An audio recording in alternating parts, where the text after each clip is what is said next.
Nakikita ko doon parang itong matatanda katulad ko at si due respect kay Attorney Lorna Capunan, idol ko yun ha. Pero nagtataka ako, siyempre pagka naiisahan ka ng bata, huwag kang pikon.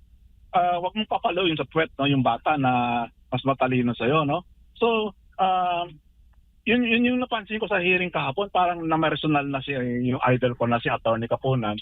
Namersonal na siya dahil dinadaig siya ng bata. So, yun lang po ang comment ko. No? Sana yung susunod na hearing, wag pikon. Kasi tama lang naman yung objection ni Attorney Christian Ferrer.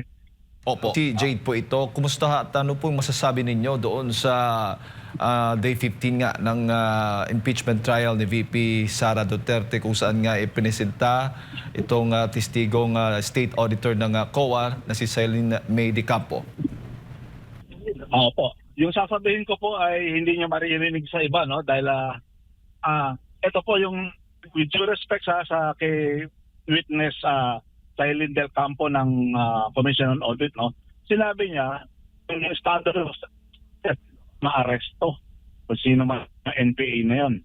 Sabi niya po, dati nagtrabaho ako sa Office of the Presidential Advisor on Peace Process.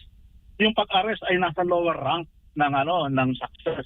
Ang mas mataas na level of success is na-convince mo yung rebel to surrender without arrest. Surrender peacefully without arrest. So, kung ang patihan ni witness, dapat ma-arresto mo bago maging successful, medyo mali po yun. Kasi po, mas maganda nga nakausap mo peacefully. Kusang loob, sumuko yung rebelde without arresting the rebel. So, kumbaga, pwede yung funding for preventive rather than curative. I-prevent mo yung dapat iwasan imbes na i-cure mo yung problema na ikukulong mo yung rebelde. Yun yung measure of success. No? So definitely ito yung matalinong bata na attorney na Attorney Ferrer. No? Ayun. Ang nakikita ko doon parang itong matatanda katulad ko at si due respect kay Attorney Lorna Capunan, idol ko yun ha. Pero nagtataka ako, siyempre pagka naiisahan ka ng bata, huwag kang pikon. Huwag mong papalawin sa puwet no, yung bata na mas matalino sa'yo. No? So, yun yung napansin ko sa hearing kahapon, parang namersonal na si yung idol ko na si Attorney Capunan. Namersonal na siya dahil dinadaig siya ng bata. So, yun lang po ang comment ko. No? Sana yung susunod na hearing, wag pikon. Kasi tama lang naman yung objection ni Attorney Christian Ferrer. Opo. Pero anong dating po sa inyo na yung palang the way sila mag-evaluate itong mga auditor na ito doon sa mga dokumento ay nakabatay po sa kanilang professional, yan gamitin natin yung termino, professional interpretation po nila o opinion pagdating dito nga sa mga dokumento ng pangalawang Pangulo patungkol nga sa paggamit doon sa confidential funds. At sinasabi pala na wala palang specific, tama ba Attorney, na nakalagay doon sa joint circular kung papaano dapat i-evaluate ang mga dokumentong ito? Kasi na-confirm kahapon na batay lamang sa kanilang mga personal na interpretation. Yan ho ba, kung sa batas ho ba natin, ay yan ho ba reasonable? Makatwiran ho ba mga ganyang pagbubusisi sa mga dokumento o sa mga resibo na tinatalakay dyan ngayon sa impeachment trial? Hindi siya makatwiran eh. Kaya nga sineperate yung ICFAO, yung separate unit sa loob ng Office of the Chairperson. Kaya nga sineperate yun. Dapat hindi pwedeng papel-papel lang dahil confidential auditing yan eh, na dapat parang magtrabaho naman na go beyond the documents, na go for other more credible, reliable evidence. Kaya nga pinapasok yung 1992 circular ng defense na sinasabi ni Attorney Capunan na superseded na daw yon. Napaka-importante ng 1992 circular na yun dahil nung year na yon, kung naalala nyo, transition from Cory to Ramos, yung flagship program ng both President Cory and President Ramos, yung flagship program nila is peace. Kaya nilabas yung circular na yon. Dahil at that time, wala pang confidential fund, Intel fund pa noon, intelligence fund, na gradually nag-shift from intel to confidential fund para from military naging civilian in nature. Dahil po nung araw, nung inaakit ng gobyerno, sumuko ang rebels. At yung sukat ng success, hindi yung ma-arrest mo basta-basta yung rebel. Ideally, maganda yan kung ma-arrest mo. Pero yung mas importante doon, ma-convince mo, makausap mo kung saan loob siyang sumuko. And that's that earns higher points of success. So, itong si witness, si Del Campo, sinasabi niya professional na uupo ka na sa silya sa loob ng aircon na kwarto. Na, hindi ka na mag-analyze, hindi ka titingin sa mas matibay na concrete evidence sa labas. With respect, baka overwork sila, baka kulang sila sa oras, o baka lazy, or I don't like to use those words, no? Pero kung professional ka at hawak mo yung ganyan ka-sensitive na auditing unit, medyo tibay-kabayan mo naman ebidensya mo. Huwag yung puro papel-papel lang na nasa loob ng aircon room na walang connect sa reality sa labas. Opo. Kasi ang hirap po kasi, ang problema po o magiging issue kapag nakabatay po sa personal na interpretation, papaano po yon mababalanse na hindi ka magiging bias? Yun po yung tanong, attorney. Yun po, definitely very biased kasi pag professional opinion yun, hindi professional conclusion dahil ang nangyayari diyan, base lang sa papel na opinion lang ng isang tao na walang peer review, walang comparison with other views, masyadong hilaw na professional opinion yun. Very, very vulnerable to bias. At ang isa pa, hindi pala siya kasama doon sa pumirma. Baga, in-endorse lang sa kanya yung mga dokumento mula sa dati pang humawak noon at wala siyang personal na kaalaman talaga patungkol sa kompletong nilalaman o baga doon mismo sa mga dokumentong inimbestigahan o binusisi ng mga nakaraan niyang mga kasamahan. Yun po yung sinabi niyo po, yun yung tinutumbok ni Attorney Christine dahil yun yung wala talagang hindi personal knowledge. Ang professional opinion ni Del Campo ay hindi personal knowledge, na napaka-importante po yun. Opo. So definitely very yung evidentiary value ng testimony ni Del Campo kahapon is masyadong incredible. Opo. Pero kung bibigyan niyo po ng kahulugan ang opinion, kasi nag-object din si Attorney Kapunan that time yung ginamit po yung salitang opinion Gamitin daw yung professional, hindi ko nakalimutan ko lang yung isang word, professional interpretation. Ayan ho ba ay same meaning pa rin para po sa inyo bilang isang abogado? Ay, iba po yun. Kung personal interpretation mo lang, isabit mo lang sa papel yan. Hindi na kailangan dumaan ng hearing yun. Sabihin mo, this is my opinion, hindi mo na kailangan i-hearing yun. Dahil yung i-hearing, yung galing sa witness mismo na nakita niya with his own eyes, narinig niya with his own ears. Walang kung gano'n, yung opinion ni Del Campo, definitely, opinion lang yun. Opo. Baga walang bearing, hindi po katanggap-tanggap kung sa korte mismo, talagang regular courts ito haharap, attorney. Ay, nako, sa regular courts, pag ginawa yun, kung ginawa ko yun, mababoldyak ako ng judge. Masyadong lenient lang itong si presiding judge Jesus Codero. Pinapalusot niya yung mga opinion na dapat fact ang tinetestify ng witness, hindi opinion. Opo. Since ganito pala, na hindi pala pinal yung kanilang naging desisyon, itong COA, pagdating po doon sa paggamit ng confidential funds ng Vice Presidente, sa tingin mo dapat yung depensa ay maghain ng i-dismiss na itong article na ito dahil wala pa pala, hindi pa pala pinal, attorney?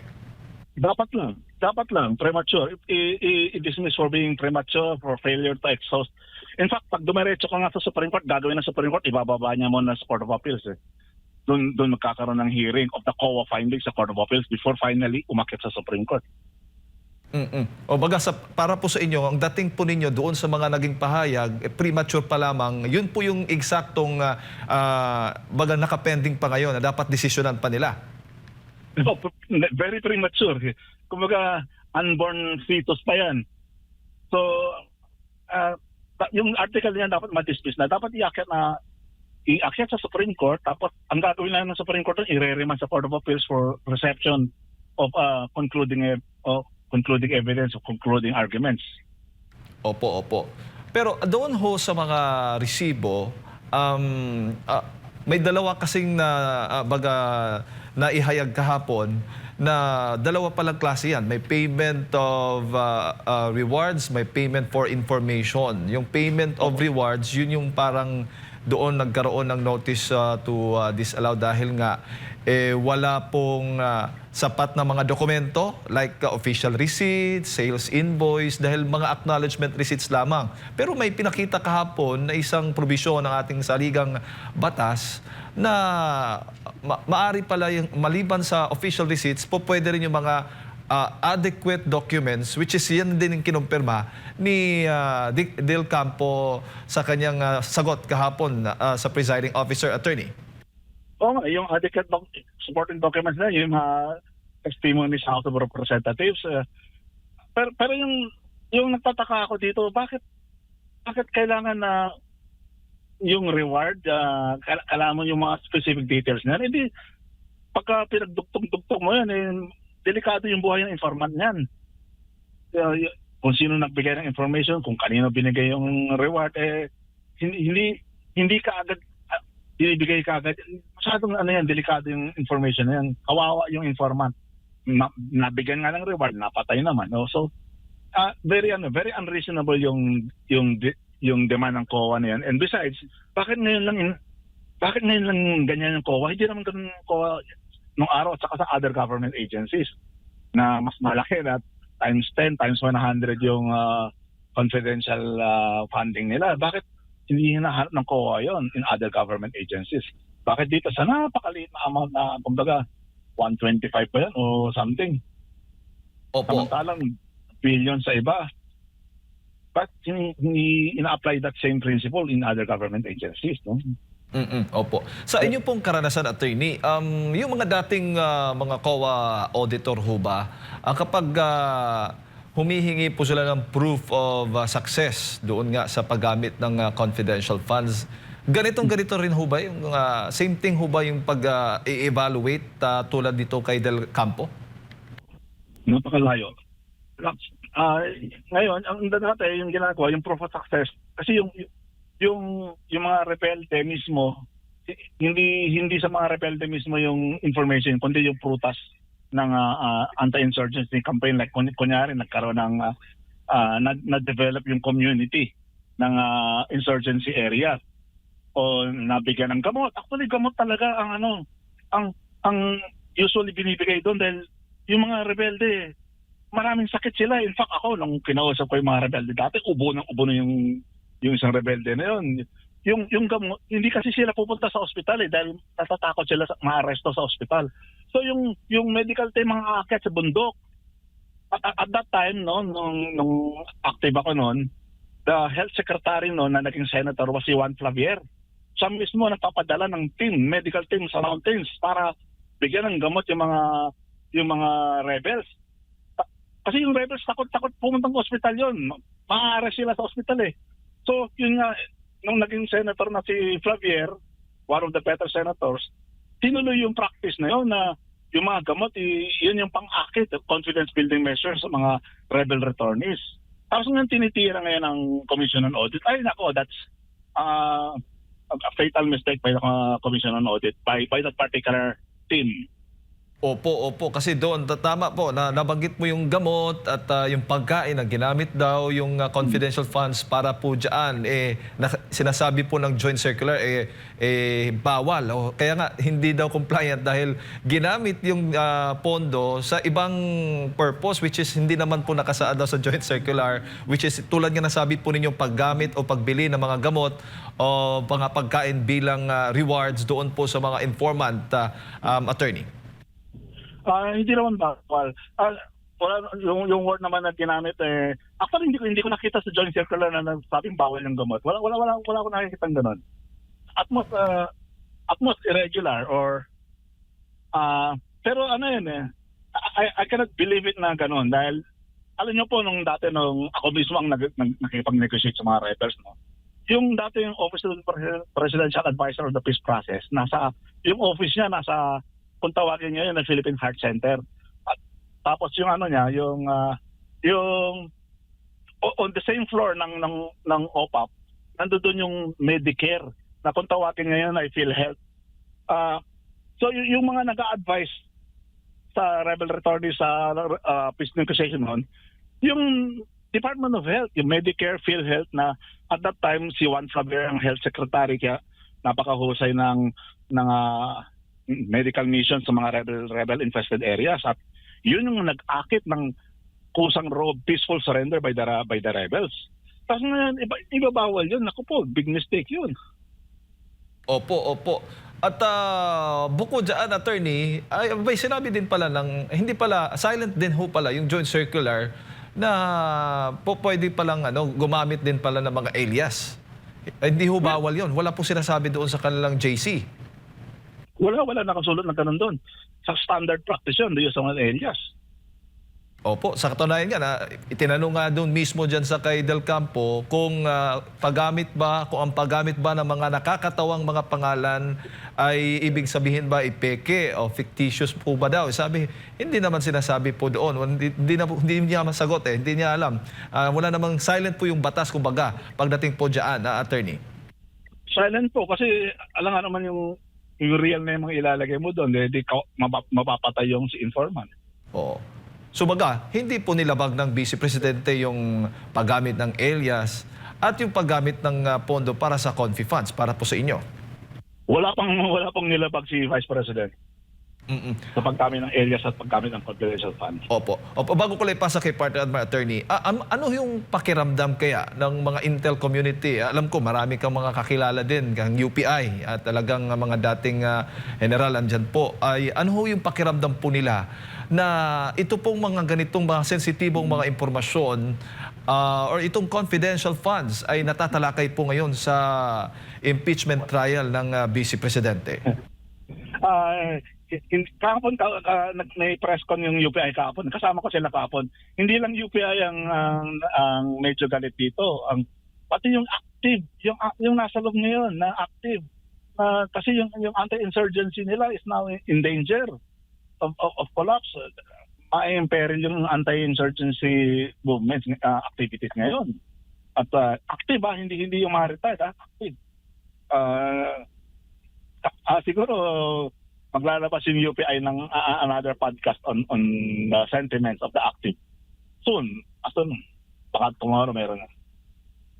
Attorney, magandang umaga, si Admar po ito. Doon po sa naging or sa trial kahapon po, ang dami pong mga debate, may init na palitan po ng pahayag magkabilang panig. Natumbok na ba na merong ginamit na pera ng taong bayan si VP Sara Duterte na talagang ninakaw niya at ito'y isang impeachable offense? Naging malinaw po ba kahapon?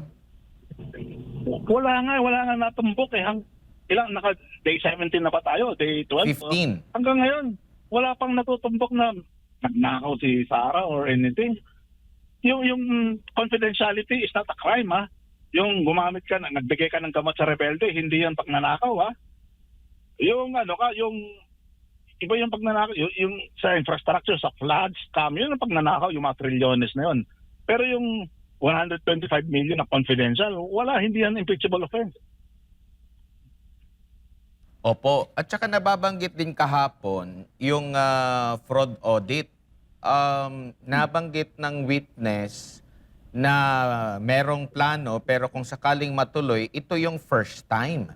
So kumbaga, di ko lang alam kung first time ba as dito sa confidential funds na magkaroon ng fraud audit. So ibig sabihin talaga nito, kumbaga parang ito'y naging kalakaran na yung mga ginagawa ng OVP na confidential funds ay hindi nalalayo doon sa paggamit ng confidential fund ng ibang ahensya ng gobyerno. Ay, yung confidential audit, araw pa yon, dekada na yan. Ngayon lang sila nag-iba ng interpretasyon. Yung, halimbawa, yung sinasabi ko nga yung gamot na yun, yung audit din yun, pero iba yung naging conclusion ng COA noon. Mas nagbibigay ng awards pa nga yung COA sa innovative use of the fund. Ngayon parang baliktad. gumawa ka ng kabutihan dito sa anti-insurgency activities, pinapalabas ng masama. Ngayon lang nangyari to, itong attitude ng COA na to. Ngayon lang. At saka dito lang kay sa Office of the Vice President and DepEd lang. In others, wala akong naririnig. Opo. And ang interpretasyon naman ng iba dito, nag-submit ng mga kinakailangang dokumento pero ayaw tanggapin ng COA dahil nga iba po yung interpretasyon. Now ngayon po, ang tanong din dito, doon ba sa paggamit ng confidential fund, sino po ba ang may mabigat na, kumbaga, competent masasabi na ma-interpret ng tama kung ito bang pinagastusan nito ay for confidential at dapat gawing confidential? Ang COA ba o yung mismong ahensya ng gobyerno? At meron din po bang pagkakataon din po, attorney, na sa interpretasyon ng COA pagdating sa korte dahil aabot pa yan ng apela, mananaig yung mananaig yung desisyon ng korte na iba doon sa interpretasyon ng COA? Definitely, kung iba ang finding ng COA at saka ng ahensya, patas muna sila. At ang magre-resolve doon yung court. Yung Supreme Court actually, kung gano'n. Dahil ano pa to medyo kumbaga wala pang clarity ito. So, talagang aabot ng Supreme Court yan dahil maraming clarifications ang kailangan. So, between COA and the agency, patas muna sila. No one is superior over the other. Pagka-ibang opinion nila. Pero yung mag-aakyat sa Supreme Court ay yung agency, yung government agency. In this case, Office of the Vice President or DepEd. Opo. Tsaka yung finality po, attorney, kasi nga narinig lang doon sa pagdinig sa Kamara nakapagdesisyon na ang COA. Dapat ba na magkaroon ng sarili talaga na pag-audit at hindi lamang yung mga public knowledge? Merong narinig siya doon sa na nailipat, na question din ito ni Senator Chis Escudero kahapon dahil sa kanyang pagkakarinig, hindi naman po sinabi direkta na lahat ng pera ay inilipat doon sa isang individual na paniwala ng COA ay illegal o irregular at meron na silang nalagpasan na isang kautusan, yung notice of suspension. Dapat po ba, yung due process po ba nito ay nalabag? Nalabag kasi kaya nga kinerate yung ICPAW Dapat, yung ICPAW, nasa loob yan ng Office of the Chairperson. Kaya nga siya na-create, binukot siya para hindi siya aasa sa mga yung paper lang na walang scientific evidence sa labas. Tapos, ang ginawa dito, parang ang trato sa kanya parang yung ordinary na audit lang na hindi confidential. Pag confidential, siyempre iba yung approach. So definitely na-violate yung due process dito dahil yung rules on non-confidential audit, yun yung sinoplak doon sa confidential audit So ano yan, violation of due process yan. Dito po sa pagdetermina, attorney, sa kung pwede ba o hindi pwede na magkaroon ng confidential fund ang OVP at ang DepEd, ang COA po ba makakapagsabi nito? Kasi tinanong din siya kahapon at sa kanyang pananaw, batay daw sa mandato ng OVP at DepEd, hindi dapat daw magkaroon ng confidential funds. Ito ba ang dapat magtakda nito, attorney? Medyo, I dare say mali yung si witness. Nasa Republic Act yun nasa General Appropriations Act yun kung may angal siya doon, di siya mag-file sa i-declare unconstitutional yung General Appropriations Act na ng item for confidential fund. Republic Act yun yung General Appropriations Act. So, mali siya doon, si witness.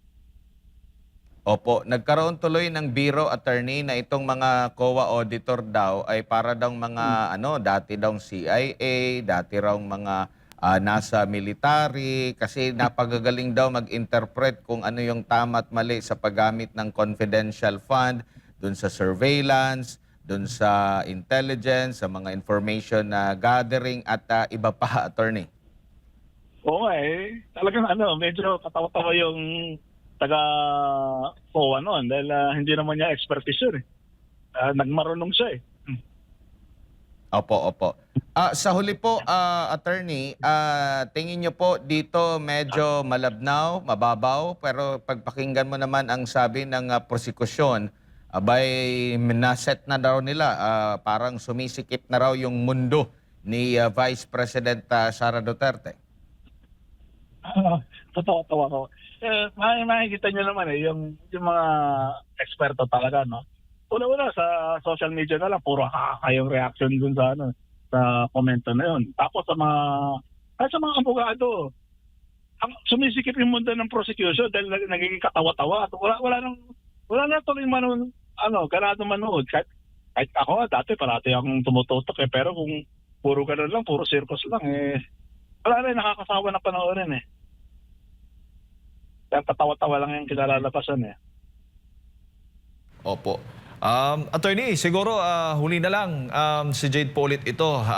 Budget season na. Sa tingin ho ninyo, itong impeachment trial, panlihis na naman po doon sa pagbabantay ng taong bayan, doon sa pondo ng ating bansa.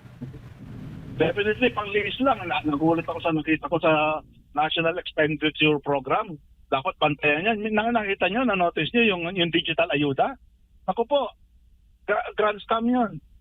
Kaya siguro itong impeachment ito, para yung focus natin doon lang sa wala kakwenta-kwentang impeachment, hindi natin nakikita yung mga napakalaking scams na parating sa 2027 National Expenditure Program. Opo. Mensahe po ninyo sa taong bayan. Mas lalo tayong tumutok, wag sa impeachment dahil pwede rin tumutok sa impeachment as entertainment na lang yon. Pero yung dapat tutukan natin yung yung final na National Expenditure Program, napakaraming milagro diyan, napakaraming delikadong Mas malaki siya, imagine yung mas nilakihan pa yung mga nandoon pa yung mga flood, nandoon pa yung mga dating kalokohan at mas malaki pa. Tapos may yung digital ayuda, medyo bantayan niyo yon. Dahil ginagawa ng high-tech yung mga pangungurakot. Opo. Attorney, maraming salamat po sa inyong oras at sa pagbibigay po ng impormasyon ngayong umaga. Good morning po sa inyo. Good morning and maraming salamat. Ayan po mga kababayan, si Attorney Melcher Magdamo, legal consultant po ng United People's Initiative, ang ating nakasama na pakinggan po ngayong umaga.